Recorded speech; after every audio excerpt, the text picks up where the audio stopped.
Welcome everyone. Today finds me in Scottsdale, Arizona, where we're going to examine the charmed life and tragic death of actor Bob Crane.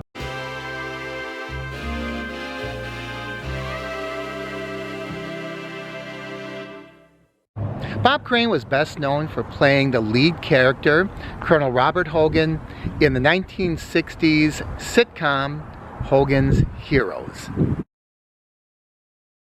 And while Crane's story started in Connecticut, it ended behind me, in these apartments, with his tragic death.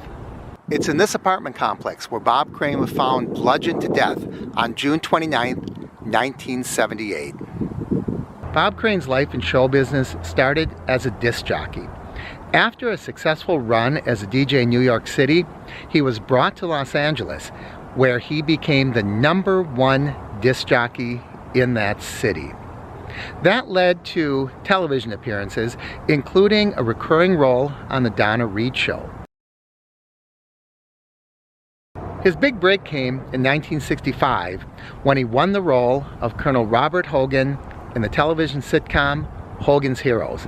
A highly successful series, it ran from 1965 to 1971, and it earned Crane 2 Emmy nominations.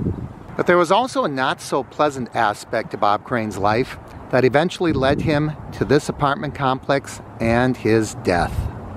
At some point during the run of the series, Crane's co-star Richard Dawson introduced him to a man named John Carpenter. No, not the director, John Carpenter, although it is the same Richard Dawson that most of us know from television's Family Feud. During the 1970s, Dawson was a high-profile star in the television game show circuit. He was a regular on Match Game before earning his own show, Family Feud. Well, how does he fit into all this? Well, as I said, he introduced Bob Crane to a man named John Carpenter. John Carpenter worked for Sony Electronic, and it was Carpenter who got Bob Crane interested in video recording. Now today, anybody can record videos with something as simple as a cell phone. Back then, it was not so common, and it was very expensive. So Crane and Carpenter became friends, and they started hanging around with each other, and things turned kind of dark. The two of them started spending time at nightclubs and bars, and they would pick up women, bring them back, and they would video record their romantic encounters. And although I've never seen any of the videos, from what I've heard, it was some pretty racy stuff. Absolutely X-rated. And although we'll never know for sure, there are some claims that the women were recorded secretly. Others say that they were active, willing participants in their recordings. So as the years went on, Hogan's Heroes ended, and Bob Crane's career started to decline. And he started to do dinner theater, traveling the country doing plays. At one point, for a short period of time, he returned to television in 1975 with the Bob Crane Show. It wasn't very successful. It didn't last long, 13 weeks. It was canceled, and Bob Crane was back on the dinner club circuit. And that's what brought him to Scottsdale, Arizona in 1978. During June of that year, he was performing in a play called Beginner's Luck here in Scottsdale. On June 29th, Bob Crane was living here in room 132A at the Winfield Apartments in Scottsdale.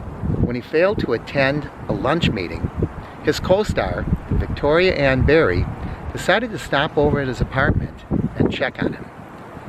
She entered the apartment and found him bludgeoned to death. Let's look at that apartment. These are now private condominiums, so I don't want to get myself in trouble, but we'll see if we can't take a quick look around.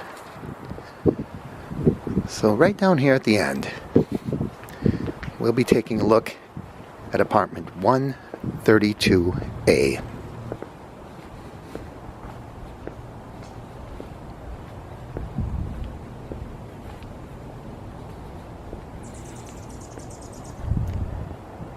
And this is it. This is the location of Bob Crane's murder.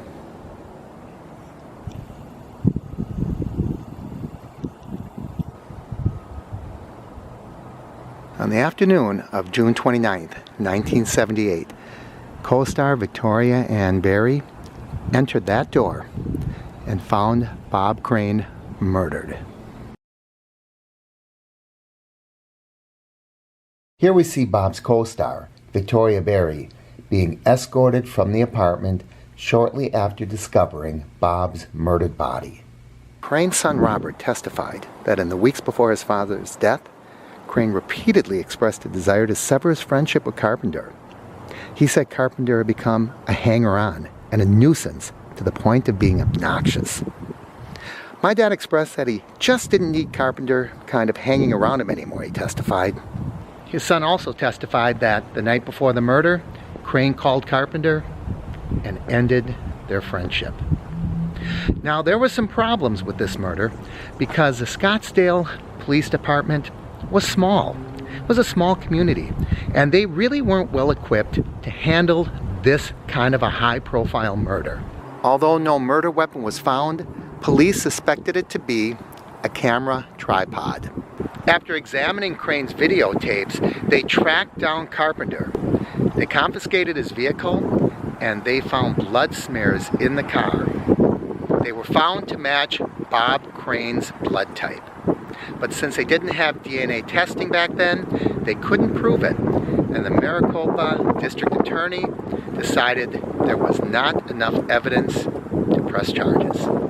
Although I suppose it could be argued, and it actually was in a 1994 trial, that there could have been any number of suspects, from angry husbands and boyfriends right down to a wife who was fed up with Bob Crane's shenanigans. No one was ever arrested until they reopened the case years later in 1990. That led to the 1992 arrest of John Carpenter, and he was finally brought to trial in 1994.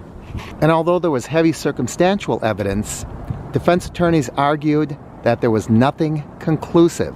In fact, the claim that the murder weapon was a camera tripod was just a supposition on the part of the police based on John Carpenter's occupation. Although a crime scene photo showed what was claimed to be brain tissue in John Carpenter's car, the evidence was misplaced, and that was never proven. John Carpenter was acquitted and died 4 years later. And to this day, the Bob Crane murder case is officially unsolved. In a book he later wrote, Bob Crane's oldest son, Robert, claimed that there was only one person who could benefit monetarily from the murder, and that was Patty Olson. Who in the world was Patty Olson? She was better known as Sigrid Valdez. She was the beautiful actress who played in Hogan's Heroes. She was Colonel Klink's secretary and Bob Crane's second wife. But a lot of people argue, this was not about money. This was a crime of passion because there was no break-in at the crime scene and there was nothing stolen.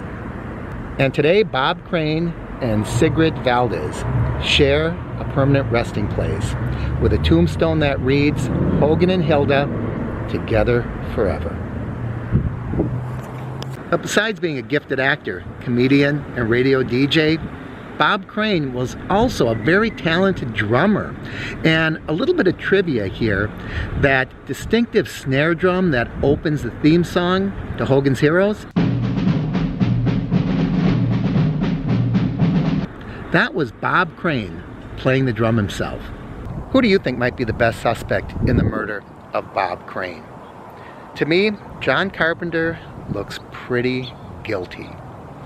I mean, he's a guy who really had no claim to fame other than these illicit activities with a television star. And when that was about to end, I could see how a person might just crack. But we don't know for sure because there just wasn't enough evidence. Well, thanks for joining me, everyone. I'd love to hear your comments down below. As always, I encourage you to like and share the videos. If you haven't already, please subscribe and ring that bell icon up above so you know when I post new videos.